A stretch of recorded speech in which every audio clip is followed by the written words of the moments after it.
Hello friends, स्वागत है आपका हमारे YouTube channel GK with me में। तो आज की क्लास में हम पढ़ना शुरू करेंगे इंग्लिश के चैप्टर के बारे में, इंग्लिश ग्रामर के बारे में। ठीक है, उसमें हम पढ़ेंगे आज क्वेश्चन टैग के बारे में। अब आप सोचेंगे कि ये क्वेश्चन टैग हमारे किस में काम आएगा। तो ये जो क्वेश्चन टैग का टॉपिक है, इसके साथ साथ मतलब जो ये हमारी क्लासेस रहेगी वो इंग्लिश ग्रामर की रहेगी साथ साथ। ठीक है, इसमें इंग्लिश ग्रामर की क्लास में मैं आपको ये जो इंग्लिश ग्रामर है साथ में ये कराऊंगी, और इसके साथ जो इसके एरर्स होते हैं जो एग्जाम में पूछे जाते हैं, यानी कि प्रैक्टिस भी हमारे लिए उतनी इंपॉर्टेंट होती है। जब ये एक टॉपिक खत्म होगा ना, उसके बाद में इसके आपको जो एरर्स है ना वो भी देखने को मिलेंगे। इससे क्या होगा, आपकी प्रैक्टिस भी हो जाएगी और आपको पता भी लगेगा कि हमें कितना समझ में आ रहा है। अब आप पूछेंगे क्लास किसके लिए इंपॉर्टेंट रहेगी, कौन कौन इस क्लास को देख सकता है। आप किसी भी एग्जाम की प्रिपरेशन करते हैं, चाहे वह कोई भी एग्जाम है, हर एग्जाम में इंग्लिश आती है, चाहे HSSC है, चाहे SSC है, या फिर आपका TGT का एग्जाम है। अगर आपका सब्जेक्ट जो है ना वो इंग्लिश है, ठीक है, कैसा सब्जेक्ट है, अगर आपके पास इंग्लिश सब्जेक्ट है तो आपको पता होगा TGT के एग्जाम में जो भी आपका सब्जेक्ट है वो कितने मार्क्स का आने वाला है, 50 मार्क्स का। तो आपका जो ये इंग्लिश सब्जेक्ट है इसमें आपके ग्रामर भी पूछी जाएगी और उस ग्रामर में बहुत सारे टॉपिक्स कवर होंगे। तो मैं आज की जो क्लास है वो स्टार्ट करूंगी क्वेश्चन टैग से, क्योंकि कहीं ना कहीं क्वेश्चन टैग भी पूछ लिया जाता है। इसके साथ साथ नेक्स्ट क्लास में नाउन के बारे में पढ़ाऊंगी। आपकी वो जो लिस्ट आई है उसमें इस तरीके से नाउन का टॉपिक सबसे पहले दिया गया है। इसके साथ साथ हमारी जो क्लासेस रहेगी, जो आपके जो 6 से 10 तक की NCERT की बुक है ना, 6 to 10 तक की NCERT की बुक जिसमें सारा लिटरेचर दिया गया या थ्योरी दी गई है, जिसमें चैप्टर्स है, शॉर्ट स्टोरीज है, ठीक है, शॉर्ट स्टोरीज के साथ साथ जो पोएम्स है वो सब मैं आपको कराऊंगी। ठीक है, ये वाला जो चैप्टर होगा हमारा ये रहेगा, ये बोर्ड पर नहीं रहेगा, मैं आपको एक्सप्लेन करूंगी एज ए स्टोरी। ठीक है, पर ये जो क्लास रहेगी ये रहेगी हमारी इंग्लिश ग्रामर की, और ये आपके हर एग्जाम के पॉइंट ऑफ व्यू से जरूरी है। आपने देखा होगा आपका ग्रुप डी का जो एग्जाम है ना, उसमें जो इंग्लिश है वो 15 मार्क्स की आई थी। तो अब यहाँ से अंदाजा लगा सकते हैं कि आपके लिए इंग्लिश का जो पार्ट है वो कितना मतलब इंपॉर्टेंट रहने वाला है। जो ये क्वेश्चन टैग का टॉपिक है ये भी बहुत जरूरी होता है, इससे आपको बहुत ज्यादा मतलब आपकी समझ बनती है। तो अब हम बात करते हैं क्वेश्चन टैग के टॉपिक की। मैं ऐसी कोशिश करूंगी कि इस क्लास में आपका पूरा का पूरा क्वेश्चन टैग का चैप्टर जो है वो कंप्लीट हो जाए, और इसके बाद नेक्स्ट क्लास में मैं आपको एरर करा दूंगी। अब स्टार्ट करते हैं, ये है क्वेश्चन टैग। ठीक है, इसका यूज क्यों किया जाता है, अब ये क्वेश्चन टैग की हमें जरूरत क्या पड़ी। अब मान लीजिए जिस तरीके से इसका जो यूज है ना वो किसी कंफर्मेशन के लिए यूज किया जाता है। किसके लिए, कंफर्मेशन, या अगर आपको किसी की हाँ या ना में जवाब चाहिए है तब भी इसका यूज किया जाता है। जैसे आप मान लीजिए घर में है, तो घर में आपका कोई बहन होगा, कोई भाई होगा, तो ऐसे कहेंगे तो मेरा भाई नहीं है, तो मेरी बहन नहीं है, तो हमें ये तो पता है कि वो हमारा भाई या बहन है, पर फिर भी हम उससे पूछते हैं तो वो लास्ट में जो पूछा जाता है, तू मेरा भाई नहीं है या तू मेरी बहन नहीं है, तू मेरे लिए काम नहीं करेगा, तू मेरा भाई है, तू मेरे लिए खाने की चीज नहीं लाएगा, है ना, तो हम बोलते हैं ना, ऐसा लास्ट में जो बोलते हैं वो क्या होता है, हमारा कंफर्मेशन होता है। वही क्या होता है, हमारा क्वेश्चन टैग होता है।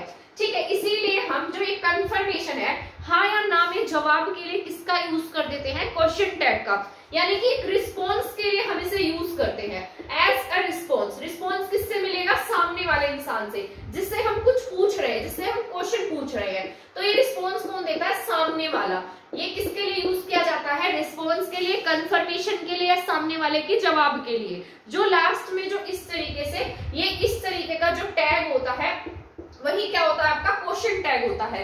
जो लास्ट में आपके जवाब देता है वो क्या होता है, आपका क्वेश्चन टैग होता है। अब इसके बाद हम जानेंगे कि क्वेश्चन टैग का जो यूज है वो हम कहाँ पर करते हैं, मतलब वो किस तरीके से होता है। क्वेश्चन टैग में आपकी क्या क्या कंडीशंस होती हैं, इसको यूज करने के हमारे क्या क्या जो भी मेन पॉइंट्स है, 5 मेन पॉइंट्स है, जिसके बारे में मैं आपको बताती हूँ। साथ साथ मैं आपको ऐसा रिवाइज करा दूंगी कि आपको इसके जो रूल्स है ना वो भी याद हो जाएंगे। ठीक है, आप भूलेंगे नहीं इन रूल्स को। मैं आपको 3-3, 4-4 बार आपको इसको रिवाइज करा दूंगी। यहाँ पर जब हम क्वेश्चन टैग को यूज करते हैं, जिस तरीके से आपको पता है, ये जिस तरीके से यहाँ पर क्वेश्चन टैग का यूज किया जाता है ना, लास्ट में जो भी ये प्रोनाउन होता है और साथ में जो सब्जेक्ट होता है ना, प्रोनाउन केस होता है, उसका यूज किया जाता है। तो यहाँ पर मैं बताती हूँ, जिस सेंटेंस में यहाँ पर मैं लिख देती हूँ, अगर आप चाहें तो अपनी नोटबुक में नोट कर लीजिएगा, या फिर मैं आपको बुक सजेस्ट कर देती हूँ, नीतू सिंह की बुक पढ़ लीजिएगा, इंग्लिश की सबसे बेस्ट बुक है। ठीक है, वहां से भी आप इसके एक्सरसाइजेस कर सकते हैं, इससे आपका टाइम भी बच जाएगा। जिस सेंटेंस में, यहाँ पर मैं लिख देती हूँ, जिस सेंटेंस में मान लीजिए कोई सेंटेंस है, जिस तरीके से ये स्टार्ट लिख देती हूँ, he is doing his job, वो क्या करता है, अपनी जॉब करता है। तो यहाँ पर आपको क्या देखना होगा, टेंस देखना होगा। जिस टेंस का यहाँ पर यूज किया गया है उसी टेंस का यूज कहाँ पर होगा, क्वेश्चन टैग में होगा। ठीक है, तो फर्स्ट पॉइंट क्या है आपका, जो टेंस हम सेंटेंस हमारे सेंटेंस में होगा वही का वही टेंस हम कहाँ पर यूज करेंगे, क्वेश्चन टैग में यूज करेंगे। तो पहला पॉइंट आपका ये है।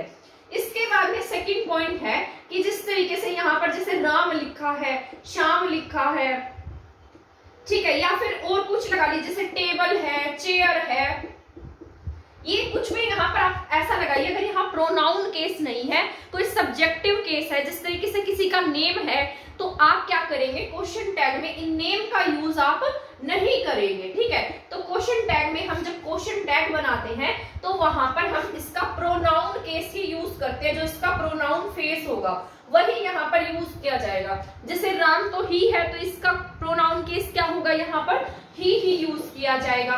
इसके साथ साथ जो श्याम है, श्याम का भी ही यूज होगा। टेबल क्या होती है, नॉन लिविंग होती है, तो नॉन लिविंग के लिए हम किसका यूज करते हैं, इट का यूज करते हैं। तो यहाँ पर किसका यूज करेंगे हम, इट का। चेयर के लिए भी इट का। अगर बहुत सारे लोग हैं तो वैसे भी यहाँ दे ही लिखा आएगा, तो यहाँ पर अगर कोई दो इंसान है तो दे यूज कर देंगे। तो इस तरीके से यहाँ पर हम किसका यूज नहीं करेंगे, क्वेश्चन टैग में सब्जेक्टिव फेस का यूज नहीं करेंगे, किसका यूज होगा, ऑब्जेक्टिव का। तो आपको ये बात भी याद रखनी है। 2 पॉइंट्स हो गए हैं हमारे।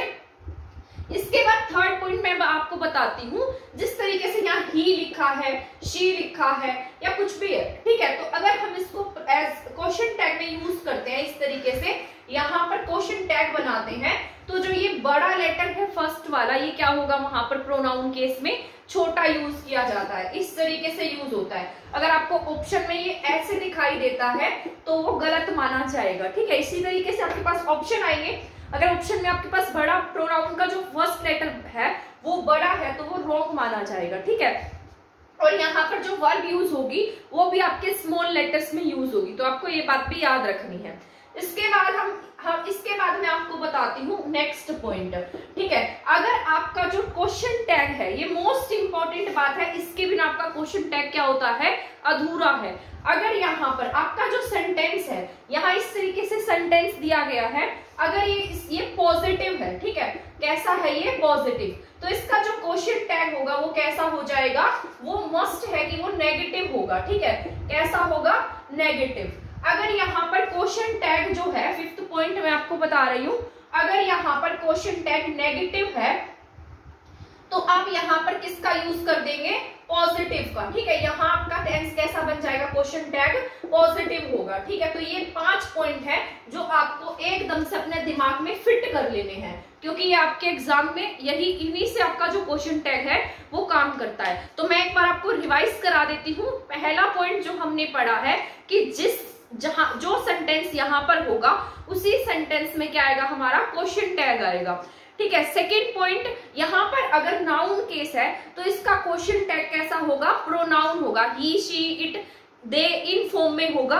आपको ये वाला जो नाउन केस है वो आपको क्वेश्चन टैग में यूज नहीं करना है। अगर आपको इस तरीके से ऑप्शन में ये नाम दिख जाते हैं तो वो आपका क्वेश्चन टैग वाला ऑप्शन जो है वो गलत होगा। थर्ड पॉइंट मैंने बताया है कि जो प्रोनाउन केस है वो क्वेश्चन टैग में कैसे लेटर्स में आएंगे, स्मॉल लेटर्स में, और जो वर्ब होंगी वो भी कैसे लेटर्स में आती है, स्मॉल लेटर्स में।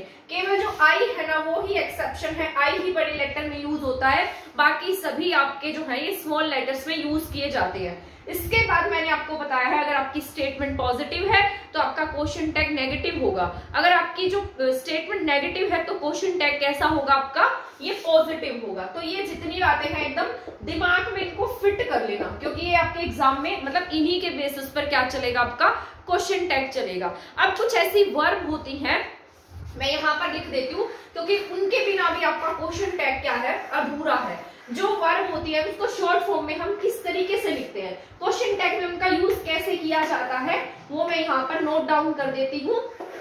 सबसे पहले लिखते हैं हम जो यहाँ पर फॉर्म लिखी जाती है, जो आपके टेंस में मिलेगी, डिड नोट है जैसे, ठीक है। इसके बाद है डज नोट, डज नॉट के बाद आपको देखने को मिलेगा are not, can not, can not के साथ साथ जिस तरीके से कुड नॉट है, विल नॉट, विल नॉट के साथ है यहां पर आपका can, could, will, may not, need not. ठीक है, यहां इसके आंसर्स लिख दूंगी मैं, जैसे यहां पर है आपका शैल नॉट, शैल नॉट के बाद लिख देती हूं शुड नॉट, यहां पर मैं लिख देती हूं वॉज नॉट, वॉज नॉट के बाद हम लिखेंगे वर नॉट, क्योंकि एग्जाम में पूछे जाते हैं। वर नॉट के बाद यहां पर मैं लिखती हूं, ये आपके कंप्लीट हो गए हैं शायद से, तो अभी इसका जो आंसर है वो मैं बना देती हूँ। जिस तरीके से डिड नॉट को हम शॉर्ट फॉर्म में कैसे लिखते हैं, जब हम छोटी क्लासेस में होते हैं, 3rd 4th क्लास में ट्यूशंस पढ़ाती हूँ, तो उनकी क्लास में भी, उनकी बुक में भी ये इसको शॉर्ट फॉर्म करके बताया गया है। तो देख लो हम कहाँ से, कौन सी क्लास से क्वेश्चन टैग को सीखते आ रहे हैं। तो डिड नॉट का क्या आएगा, डिडंट, क्या आएगा, डिडंट। ठीक है, डज नॉट का क्या आएगा, डजंट। यहां पर आर नोट का क्या आएगा, आरंट। कैन नोट का क्या आएगा यहां, कांट। कुड नोट का कुडंट। विल नोट का वॉन्ट। मे नोट का बनेगा मेयंट, इसको क्या बोलेंगे हम, मेयंट। नीड नोट का हम लिखेंगे निडंट। ठीक है, ये आपके इंपॉर्टेंट है, चाहे तो नोटबुक में नोट कर लीजिएगा। शैल नोट का बनेगा शांत, क्या बोलेंगे इसे, शांत।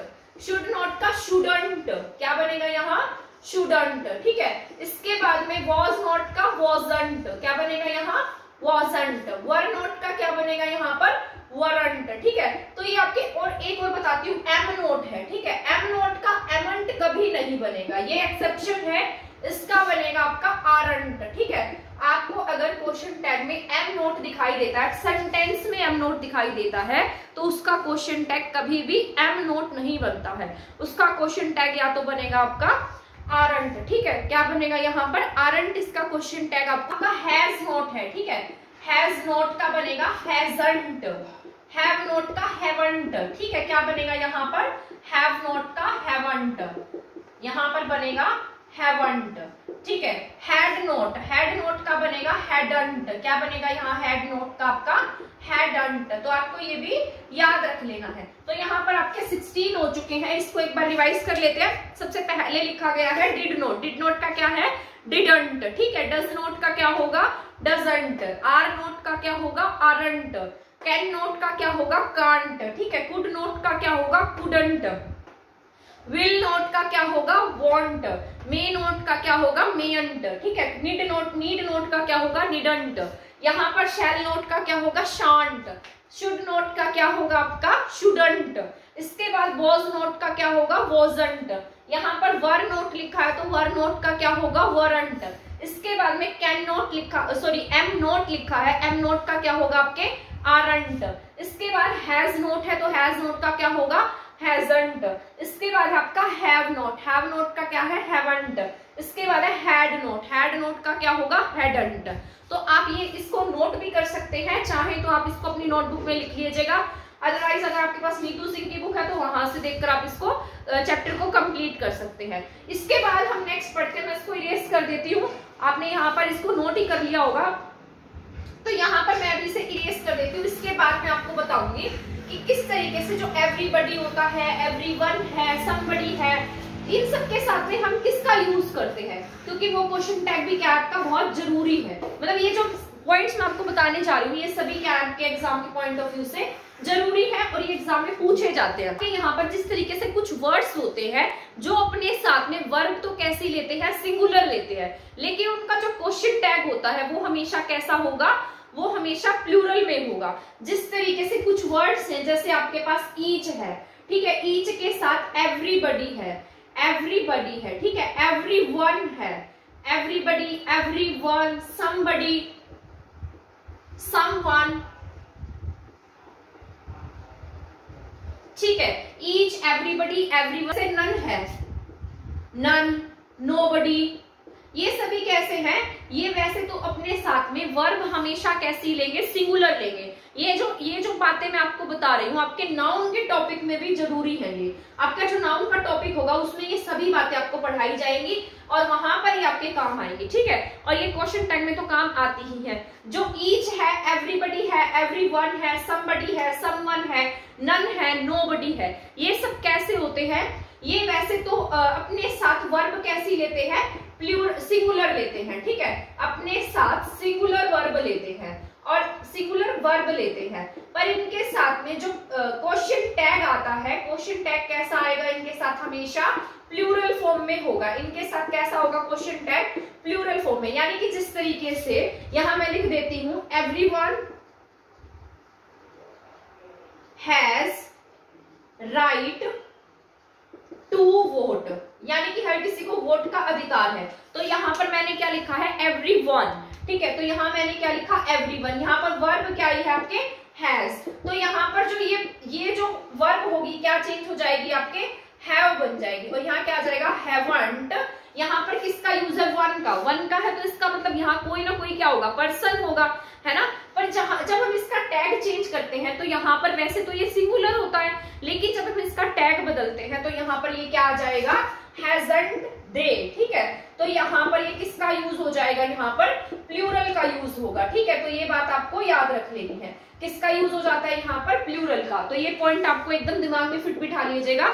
ईच है, एवरीबडी है, एवरीवन है, नन है, ठीक है, नोबडी है, समबडी है। ये कैसे हैं? ये वैसे तो अपने साथ में सिंगुलर वर्ब लेते हैं, सिंगुलर की तरह काम करते हैं, लेकिन जब हम इनका क्वेश्चन टैग बनाते हैं तो ये अपने साथ में ये कैसे बिहेव करने लगते हैं?